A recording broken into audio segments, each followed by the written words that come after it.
Xin chào mừng các bạn quay lại với Phương Kitchen. Hôm nay mình sẽ giới thiệu cho các bạn cách làm món bánh tiêu. Không biết là trong số các bạn có ai giống Phương hay không, mình rất thích những chiếc bánh tiêu mà bên ngoài nó giòn, bên trong nó lại xốp. Nó không có rỗng ruột hoàn toàn mà nó phải có chút xíu ruột và có chút xíu rễ tre ở bên trong. Giống như cái kiểu truyền thống ngày xưa, và nó có cái mùi ngấy ngấy do công thức của mình sẽ có sử dụng bột khai.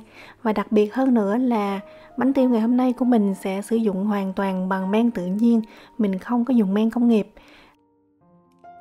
để không làm lãng phí thời gian của một số các bạn đang xem. Phương nói trước cho các bạn là nếu các bạn kiếm một công thức nhanh, tiện, dễ làm thì các bạn kiếm công thức khác. Công thức ngày hôm nay của Phương khá là phức tạp. Vì men nuôi tự nhiên thì cần thời gian ủ lâu hơn. Cách nuôi men tự nhiên như thế nào thì cách đây 2 tuần Phương đã có ra video clip. Bạn nào chưa xem thì mình sẽ để đường link trong khung mô tả cho các bạn bấm vào xem. Và Phương chỉ khuyên các bạn nào mà có đam mê làm bánh, các bạn thường xuyên làm bánh dùng men thì các bạn có thể thử nghiệm với men tự nuôi. Còn bạn nào mà không có thời gian thì các bạn không có làm bánh thường xuyên thì các bạn cứ sử dụng men công nghiệp. Công thức hôm nay thì mình sẽ có men tự nhiên mình đã cho nó ăn và nó đã đỡ gấp đôi. Bây giờ là 2 giờ chiều. Bạn nào nuôi men tự nhiên và có kinh nghiệm thì các bạn bấm tiếp vào phút thứ 7 của video để xem tiếp nha.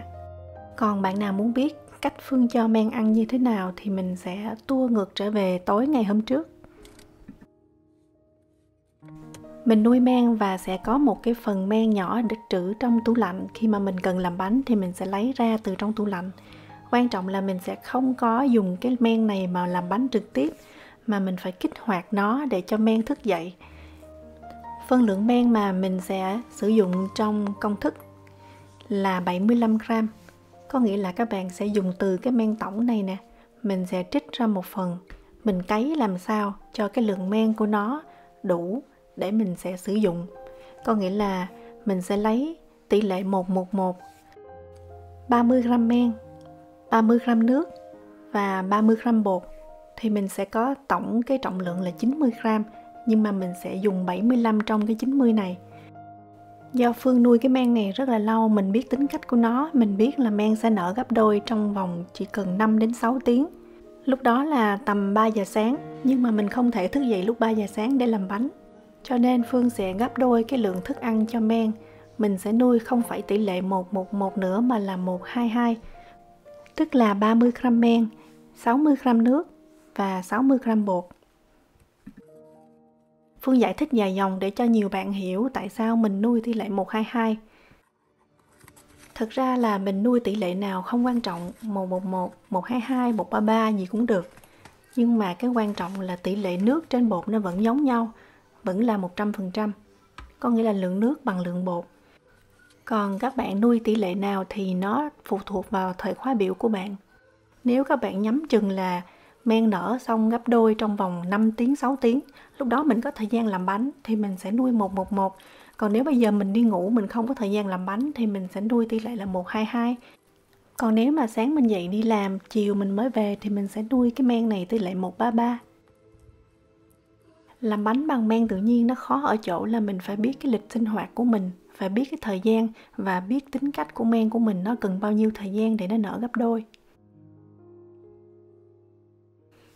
Phần men này sau khi mình trộn xong thì Phương sẽ cho nó vào một cái lọ sạch. Mình bọc kín bằng màng bọc thực phẩm và ở phía trên mình có xăm vài cái lỗ khí cho men có không khí để thở. Và ở bên dưới thì mình có buộc một cái cọng thun, mình đánh dấu cái mức để mình biết được là men nở bao nhiêu. Phần men sau khi mình đã trích ra cho ăn để dành sang ngay đến ngày hôm sau để mình làm bánh, thì cái phần dư này mình vẫn tiếp tục cho ăn tỷ lệ 1:2, cho ngược trở vào tủ lạnh. Và cứ mỗi tuần mình lấy ra cho nó ăn một lần. Thì đây là cái cách nuôi men duy trì đến suốt đời luôn. Có một lần Phương làm mà Phương quên giữ lại một phần cho ngược trở vô tủ lạnh. Cho nên là lần đó là mình không có còn men để làm bánh. Mình phải cấy men lại từ đầu. Lúc đó mình tiếc quá chừng luôn, tại vì cái men đó mình đã nuôi nó đã hơn 6 tháng tuổi.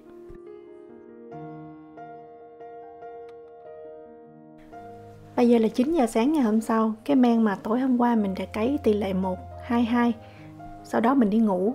Thì bây giờ sau 12 tiếng nó đã nở lên được gấp đôi rưỡi luôn. Các bạn có thể sử dụng cái men này để cho vào công thức bánh tiêu 75 gram. Nhưng mà để cho chắc ăn thì Phương thì thường hay kích hoạt men 2 lần. Tức là mình sẽ cho nó ăn 2 lần trước khi mình sử dụng nó cho công thức chính của mình. Nhưng kỳ này mình sẽ dùng tỷ lệ 1:11, tức là 30 gram men, 30 gram nước và 30 gram bột. Và mình biết cái lượng bột này thì nó sẽ nở gấp đôi trong vòng 5 đến 6 tiếng, có nghĩa là đến 2 đến 3 giờ chiều. Công thức dùng trong bánh tiêu thì mình sẽ sử dụng bột mì đa dụng, ở Việt Nam là số 11. Bạn nào sống ở Đức thì dùng số 405. Bột này có độ đạm là 10%. Phương lại cho cái phần men này vào một cái ly.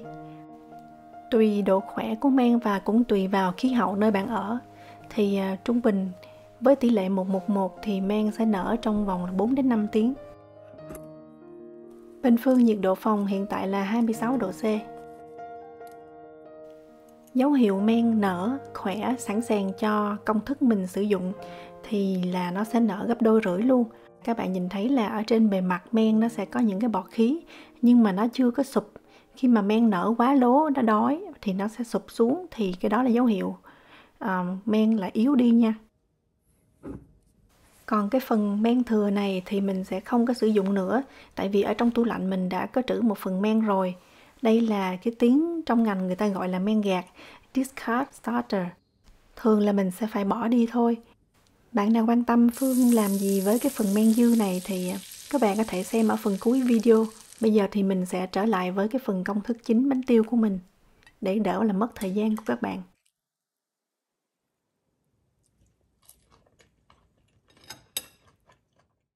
Công thức chi tiết Phương có để đường link trong khung mô tả, các bạn có thể bấm thăm trang web nhà mình. Mình sẽ cần là 250 gram bột mì đa dụng. Ở Việt Nam số 11, ở Đức là số 405. Phân lượng công thức này sẽ làm được 8 cái bánh tiêu. 60 gram đường nếu các bạn ăn nhạt, còn nếu mà ăn vừa như Phương là 70 gram. Phương dùng thêm một gói đường vani. Nếu không có đường vani các bạn cứ tăng thêm cái lượng đường và mình dùng tinh chất vani. 125ml nước ấm nhiệt độ phòng. Phương có những con số lẻ là do mình đã tính phần trăm từ cái tổng lượng bột ra. Các bạn cứ đo chính xác như vậy nha, cũng có thể là tùy loại bột hút nước khác nhau. Nhưng bánh tiêu men tự nhiên thì sẽ luôn có một độ nhão hơn một chút so với men công nghiệp. Ở đây mình có nữa là 2 gram bột nổi, baking powder. Các nguyên liệu giúp cho cái bánh của mình có rễ tre, đó là bột khai. Bột khai không phải cho vào để cho cái bột bánh nó khai đâu nha. Nhiều bạn comment nói với Phương như vậy. Tại sao cho bột khai vào bánh làm sao mà ăn được? Nhưng mà bột khai nó có chức năng là cũng giúp cho bánh nở. Và bánh nó sẽ có những cái rễ tre định hình củng cố hơn, mà nó không có phụ thuộc vào cái việc bạn cán bánh mỏng hay là bánh dày. Và đây là cái hương vị bánh mà hồi xưa mình ăn ở Việt Nam đó. Phương sẽ dùng là 2 gram. Ở bên Đức, tiếng Đức gọi là Hirschhornsalz, hay còn gọi là ammonium carbonate, mà mình có giới thiệu trong cái món bánh bao cười dim sum Hồng Kông. Đây là những cái chất mà mình cần có cái cân tiểu ly để mình cân cho chính xác. Dùng lố cái liều lượng này thì bánh nó sẽ có cái mùi hơi ngấy nha. Mình sẽ sử dụng thêm nữa là muối, mình cũng có là 2 gram. 5 gram bơ lạc, hoặc các bạn có thể sử dụng dầu ăn. Phương dùng nước trong công thức này do là mình ủ khá là lâu, cho nên mình sẽ cho thêm bột sữa 5 gram. Ở đây là cái loại bột sữa mà mình mua ở chợ châu Á, hoặc là các bạn có thể dùng cái bột sữa mà mình hay uống cà phê đó, gọi là Kaffeeweisse hay là Coffee Creamer. Phương dùng thêm là 2 gram bột custard. Cái này là không bắt buộc, nếu các bạn có thì dùng, còn không có vẫn không sao. Các bạn không nhất thiết phải chạy đi mua bột custard đi về làm bánh tiêu nha. Và nguyên liệu cuối cùng là cái phần men cái hồi nãy mình đã cho nó ăn và nó đã nở được gấp đôi rưỡi luôn.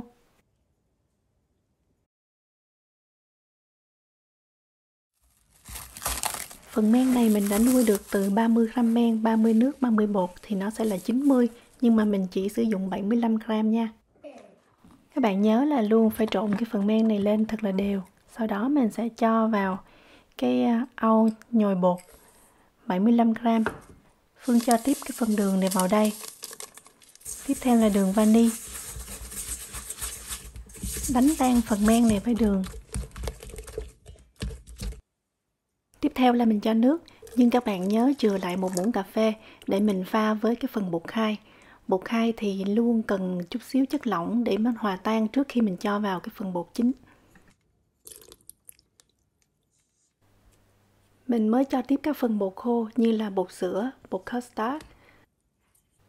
Bột nổi tiếng Anh gọi là baking powder, chứ không phải là baking soda nha các bạn. Và bột mì. Phần muối mình sẽ chừa lại, mình cho vào sau. Mình sẽ trộn bằng tay trước như vậy cho cái hỗn hợp bột khô và chất lỏng hòa quyện với nhau. Mình sẽ đợi tầm 5 phút thì mình mới cho muối. Trong làm bánh thì các bạn nên nhớ muối mình luôn cho vào cuối cùng, vì muối không những là làm tăng hương vị cho bánh mà còn có tác dụng là làm chậm cái quá trình lên men. Để những cái sợi gluten nó phải có cấu trúc ổn định thì bánh nó mới dai và đủ sức để gánh những cái lượng CO2 ở bên trong. Trong bánh tiêu thì cái muối này nó cũng tăng hương vị chứ nó cũng không có quan trọng như là trong sử dụng muối như là bánh mì ngọt hay là bánh mì lạc Việt Nam. Do cái cấu trúc bột bánh tiêu nó sẽ không cần phải dai chắc như là bánh mì, cho nên là cái việc bạn cho muối hay không cũng không có ảnh hưởng nhiều cho lắm. Ngược lại thì nếu các bạn làm các loại bánh mì Việt Nam, bánh mì lạc, bánh mì ngọt thì cái lượng muối cho vào phải thật là chính xác chứ mình không có nhắm chừng. Tại vì cái lượng muối này nếu mà cho quá liều lượng thì nó lại phá hủy tất cả những cái sợi gluten và ức chế men hoạt động. Phương cho chất béo là bơ vào đây, mình cũng có thể sử dụng dầu ăn. Thì chất béo mình cũng luôn cho vào sau cùng. Cái hỗn hợp bột này nó sẽ có một cái độ nhão, các bạn đừng có giật mình nha. Tại vì bánh khi mà nó có cái độ nhão và cái độ ẩm nhiều như vậy á, thì khi mình chiên cái bánh để sang ngày hôm sau nó cũng không có bị khô. Còn những chiếc bánh tiêu mà các bạn thấy nhồi thành một cục bột như là bột bánh mì, cán ra thấy nó co lại, cán ra thấy nó có một cái sự đàn hồi rất là dẻo dai, tức là bánh nó sẽ rất là chai. Mình chiên lên thì bánh ngon, nhưng mà để chừng 1 tiếng đồng hồ thì nó sẽ cứng ngắc ha. Phương sẽ nhồi ở tốc độ máy trung bình. Máy của mình có 10 số thì mình để số 5. Và các bạn sẽ thấy từ từ thì cái au bột của mình nó cũng sạch sẽ hơn. Bột nó sẽ từ từ tróc khỏi cái thành thau bột và quấn vào cái trục của cây xoắn. Các bạn thấy nó sẽ quấn vào cái trục xong rồi nó lại bị bè ra. Sau rồi nó lại quấn trở vô. Rồi đến lúc nào mà bạn nhồi bạn thấy mà khi mà cái khối bột nó quấn trở vô cái trục mà nó không có bị bè ra nữa đó, thì đó là dấu hiệu bột nhồi chuẩn thì mình có thể lấy ra. Chứ các bạn đừng có nhồi đến khi mà bột kéo màng này nọ như là bánh mì thì bánh nó sẽ chai ngắt nha. Máy của Phương nhồi tốc độ trung bình là tầm 12 phút.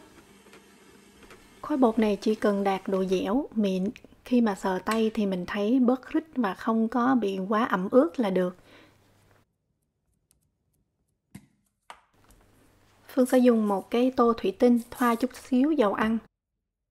Thì bột của mình nó rất là mềm, rất là nhão, mình cầm trên tay là nó cứ muốn chảy xuống, cũng là hiện tượng rất là bình thường. Hiện tại là trời khí hậu khá lạnh cho nên mình cho vào lò nướng chỉ mở đèn. Nhiệt độ là 29 độ C. Còn nếu kiểm tra lò mình thấy đã nóng hơn 30 độ thì mình nên tắt cái đèn bớt nha. Mùa hè thì các bạn có thể ủ từ 2 đến 3 tiếng, nhưng mà mùa đông có thể các bạn cần đến 5 tiếng. Bột này thì Phương đã ủ được 3 tiếng. Những rễ tre của nó rất là mịn và li ti chứ không phải là những cái bọt khí to như là mình ủ men công nghiệp. Mình sẽ phải sử dụng thêm nhiều bột áo để mình cán bột và mình lăn bột, nhưng mà các bạn dùng cái lượng bột áo cần thiết nhất có thể, chứ mình không có dùng quá nhiều khiến cho bột của mình lại quá bị khô. Lượng bột này sẽ đủ cho 8 cái bánh, mỗi cái là tầm trung bình 60g. Bột sẽ có hơi chảy xệ và hơi nhão chút xíu, và mình cố gắng làm sao mà mình đừng có dùng quá nhiều bột áo nha. Mình sẽ dùng mè để mình làm bột áo. Khi mà mình có cái lớp mè này rồi thì cái bột nó sẽ dễ cầm trên tay hơn và khô ráo hơn. Mình sẽ chia bột lăn mè hết tất cả 8 phần để cho bột nghỉ tầm 15 phút. Thì sau đó mình sẽ bắt chảo dầu và chiên.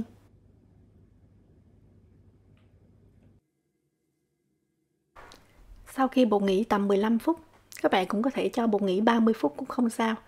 Thì mình sẽ lấy cái phần bột này ra. Khối bột khi này nó đã được lăn qua một lớp mè cho nên là nó sẽ không có bị rớt ra nữa đâu, bạn đừng có lo ha. Bây giờ mình có thể thoải mái dùng thêm bột khô để mình cán bánh cho dễ dàng hơn. Đường kính bánh khoảng chừng 12 cm. Nhiều bạn có phản ánh là chiên bánh tiêu, những cái hạt mè này hay bị rớt ra là do khi các bạn tạo hình bánh, chia bột thì sử dụng quá nhiều bột khô, khiến cho bề mặt bánh mất đi cái độ ẩm thì mè nó không có bám vào được. Công thức này của Phương sử dụng độ ẩm, tức là nước trên bột là tổng cộng 66%. Bột rất là mềm, các bạn cần cán nhẹ tay. Nếu mà có người phụ thì tốt nhất là các bạn sẽ cán bánh dẹp ra, sau đó mình cho vào chảo chiên liền. Còn ở đây Phương làm một mình thì mình sẽ cán hết một lượt. Và sau đó trước khi cho vào chảo các bạn phải cán một lần nữa. Lưu ý là mình chỉ cán 2-3 phát thôi nha, đừng có chà tới chà lui, bánh nó sẽ không có nở. Chiên bánh tiêu thì cũng là cả một nghệ thuật nha các bạn. Cũng giống như là chiên bánh xèo, thường là cái thứ nhất, cái thứ hai nó sẽ không có được đẹp cho lắm. Mình phải điều chỉnh cái lượng nhiệt của bếp của mình sao cho chuẩn. Nhiệt cao quá thì bánh sẽ vàng nhanh, lớp vỏ bên ngoài chai cứng mà bên trong thì cái nhiệt chưa có tỏa đều, khiến cho cái bánh nó bị chai. Còn nếu mà nhiệt thấp quá thì bánh cũng sẽ chai. Phương thấy dấu hiệu mà cái nhiệt của mình chuẩn là khi các bạn cho bánh vào, trong vòng 5 giây bánh sẽ nổi lên. Bánh nổi lên sớm quá, chỉ mới có 2-3 giây mà đã nổi lên thì là nhiệt quá cao, khiến bánh rất là dễ bị nứt. Khi mà bánh nứt lủng lỗ thì dầu nó sẽ tràn vào bên trong. Phương có canh thời gian và mình thấy rằng là mỗi cái bánh như vậy, thời gian chuẩn nhất để bánh chín, có rễ tre đẹp và không bị chai là đúng 1 phút 40 giây. Thường thì khi bánh nở, cái phần rìa bánh nó sẽ nổi lên trước. Lúc đó thì mình mới được trở bánh và phải trở liên tục. Mỗi mặt như vậy là khoảng tầm 3-4 giây. Và mình phải dùng cái đũa mình nhấp nhấp như vậy nè, để cho cái phần dầu nóng nó vào bên trong, để tránh hiện tượng bánh bị lõm mặt. Chiên bánh tiêu để cho thoải mái thì mình nên dùng một cái chảo nó rộng vành, chứ dùng cái nồi thì nó hơi chật, khó khăn cho bạn trở bánh. Trên video thì các bạn thấy mình có dùng đủ loại chảo hết, chảo rồi nồi thì mình cũng thử nghiệm đủ thứ. Thì đây là những cái hình ảnh mà mình sưu tập lại của nhiều lần làm bánh tiêu, chứ không phải là của một lần.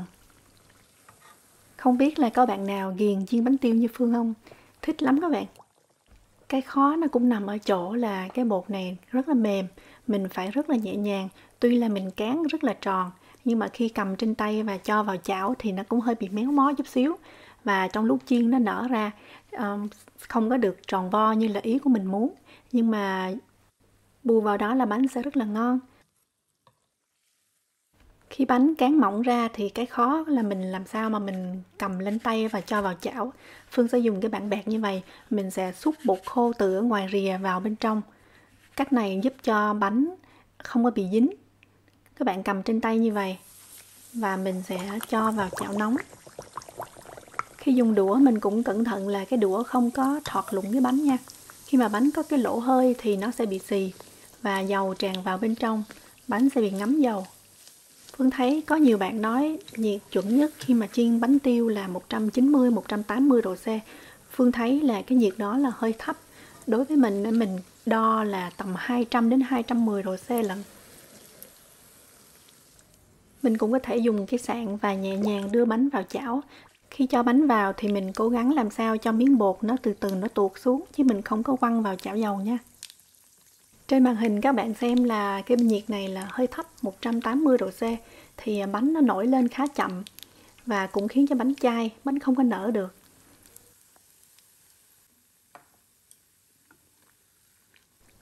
Còn đây là hình ảnh bánh mình cán bột quá mỏng và nhiệt quá cao thì nó sẽ nở và làm nứt mặt bánh. Bánh có một cái lỗ khí thổi lên như vậy, giống như là cái nồi cơm điện xịt hơi nóng vậy đó.